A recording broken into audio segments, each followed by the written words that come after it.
Good afternoon, because it is right after lunch and I didn't have the time to film this morning, so good afternoon.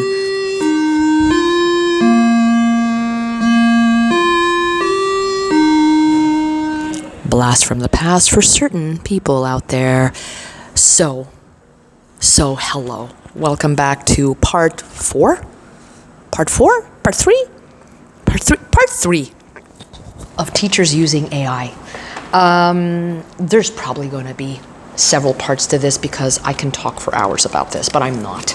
I'm going to aim for maybe like 10-15 minutes, and then I've got stuff to do. So, first of all, my last year at St. Thomas, shout out to the Knights. My last year at St. Thomas, there was already some talk about AI because the school was an international baccalaureate school, an IB school. We used a platform called ManageBac, and that tool was a tool that allowed us to communicate with students, kind of like a Google Classroom sort of situation, but for IB students. So, I was not a fan of that platform. I found it, I don't want to say very difficult to use, but it was not the most user-friendly platform. And I wasn't the only one who had issues with it. Students had issues with it. Some parents had issues. There were fans. And I would like to claim for the fact that I loved ManageBac when it came to unit planning, because it was like click here, and your unit was created. And I liked that. It filled out what needed to be filled out when you were unit planning in IB. However, there were other functionalities that I did not enjoy. But that's just me. I am not saying that if you are using ManageBac, it's a bad thing. I am saying that there are other platforms out there that could answer your respective needs. For IB, I can see its use. Right. So that being said, at the last year I was there, I was at the school, there was a new feature that used artificial intelligence in generating specific topic questions, unit questions for the different subject matters. So for instance, for math, for the humanities, but not necessarily for language acquisition. It was still a bit wonky. And there was some start. And I did find that really interesting. So fast forward to September 2024. I arrive at my current school, Beaconsfield, and shout out to the Bisons. And I'm in a French department that is very progressive when it comes to technology and the use of AI. And they introduced me to a platform called Diffit. Diffit was lovely. Diffit can create units and texts and articles for students, for teachers. And what's cool about it is that it adapts, it creates differentiated learning and tools to allow students of different levels to complete the work. Anyway, it is a lovely tool, and I liked it because there are times where I am trying to find an article on, I don't know, the impact of AI on beauty standards, okay? For sure. I can go onto Google and search scholarly articles, but those articles are not adapted for my students and their level. For instance, I have a weaker grade 10 group. Not weak necessarily as in, oh my God, there are so many difficulties. No. They're very capable, they're very smart, but en français, leurs compétences, leurs habiletés ne sont pas nécessairement au même niveau qu'un groupe d'enrichis. So these students would truly benefit from from an article adapted to their level.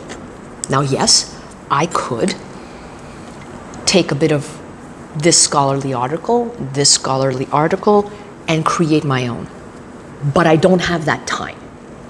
And I think and if you're wondering what I'm doing, we're doing a game where clothespin game. I'll talk about it later if I have the time. I don't have the time. I'm busy sticking stickers on clothespins. I don't have the time to create an article. And so I will plug in my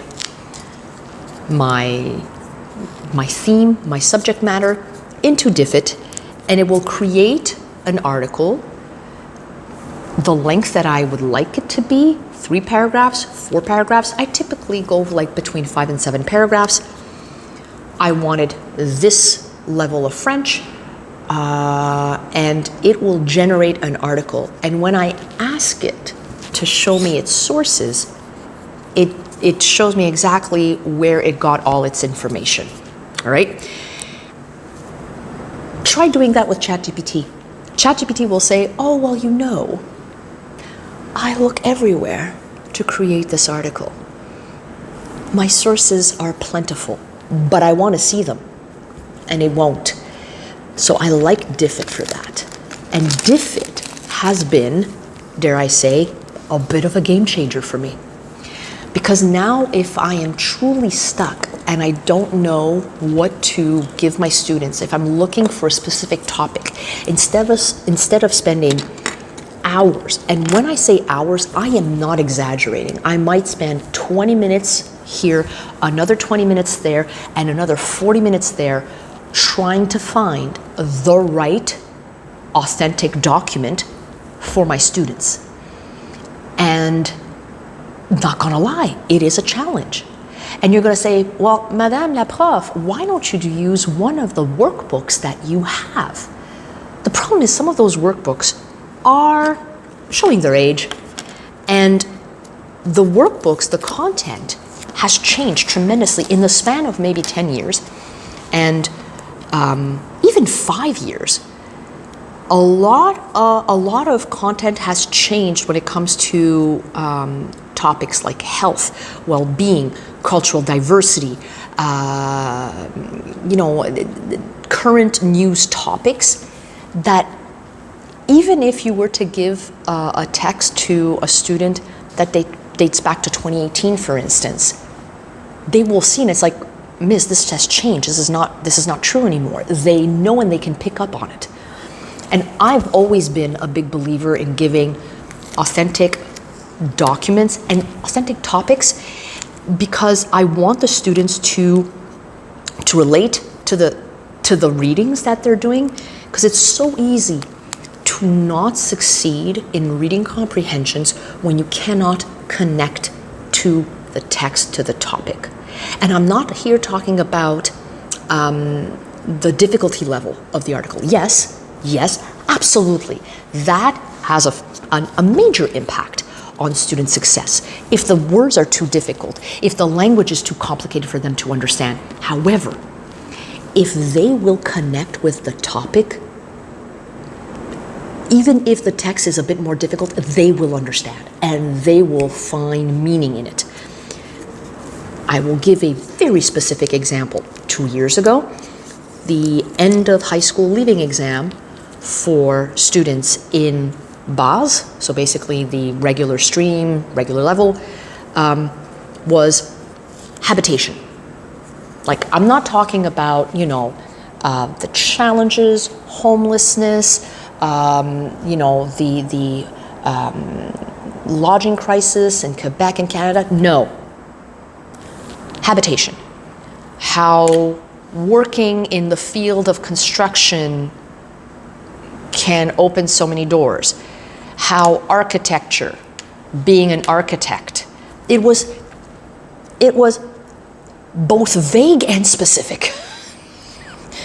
The only interesting article in there that had so much potential was an article about the 15-minute city. Oh, it would have been brilliant if more articles were about that in the exam, but it was so vague and specific at the same time that students could not relate to it. Students who have zero interest in construction, in architecture, in those topics, they couldn't relate to it. They couldn't find meaning in it, and it showed in the success rate. Many students failed that year. So, and not just me, I'm talking about globally. It wasn't a very good year. It wasn't a very good year. So all that to say, DFIT allows me to create an article that could potentially pique students' interest, hook them, and allow them to invest themselves in the reading and succeed, which is my ultimate goal. I want them to read and say, I find this relevant. And I can give you the example of the one that I created recently, which was how AI is influencing beauty standards. And I asked DFIT to show me the sources, and all the sources were incredible. And it used French sources, because if I ask it to create a document in French, it will use sources in French, which I love. But if I were to give the original article, the document would be too difficult for them to understand. So I really like DFIT as a tool for teachers. It's easy to use, and even when you don't pay for the premium version, the basic version is enough to answer. Now, some of the drawbacks, I find the multiple choice questions are really too easy. But that's where I have fun. Like some teachers hate creating multiple choice questions. I love it. I love creating multiple choice questions because when you have seen enough questions in your life as a teacher, you know how to write them. Okay, yes, I am a strange beast for loving to create multiple choice questions, but I do. I know how to phrase the answers in a way that will replicate the end of year exam for the ministry. So how I create them, they will encounter similar questions in their ministry exam. So DFIT is a platform that I like using. Now, I am very well aware that when it comes to copyright laws, when it comes to attributing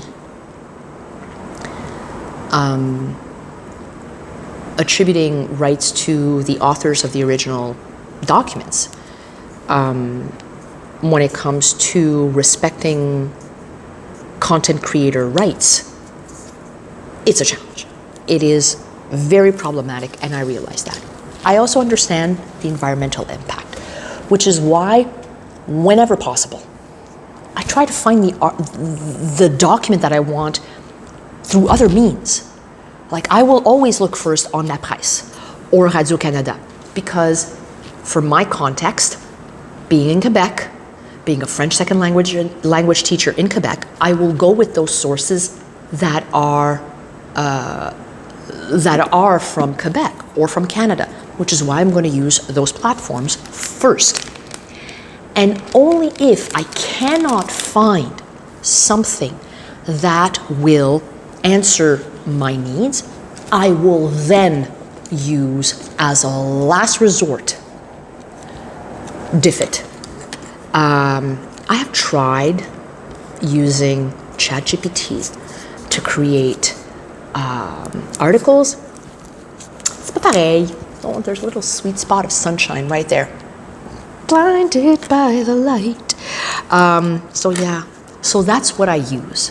It's my go-to resource. I like using it. I haven't used it in a bit. I kind of went on a bit of a binge last year. And the fun thing is that you can save those documents. So I have a ton of documents saved already. So am I counteracting the damage I did last year? Possibly. But yeah. So is it the only tool that I use? No. I'm going to get to that maybe in my part 4. Is it a tool that I use daily? No, I don't. because any good teacher should have multiple tools, right? And it is one tool amongst many. And you need to understand how to use those tools. And knowing that our future is becoming more and more technologically advanced. Oh, that sounds so 1980. We have to understand how they work. We have to understand how to use them to our advantage, because we don't want to be left behind. We don't want to be stuck in a situation where we become irrelevant, right? So if we can use it and become better teachers, yeah. So that's one of the tools that I use, that I enjoy using, and it has been beneficial to me. It might not work for everyone. It might not work for I don't know, a math teacher. I haven't used it for math, but I know that for me, as a language teacher, it has helped a lot. So if you are a teacher and you just happen to stumble upon this video, let me know what you use. Share your ideas, and I will let you know if I use that as well, if I'm familiar with it, and if I am not, I would love to hear about it. On that note, have yourselves a lovely weekend, and I might see you next week.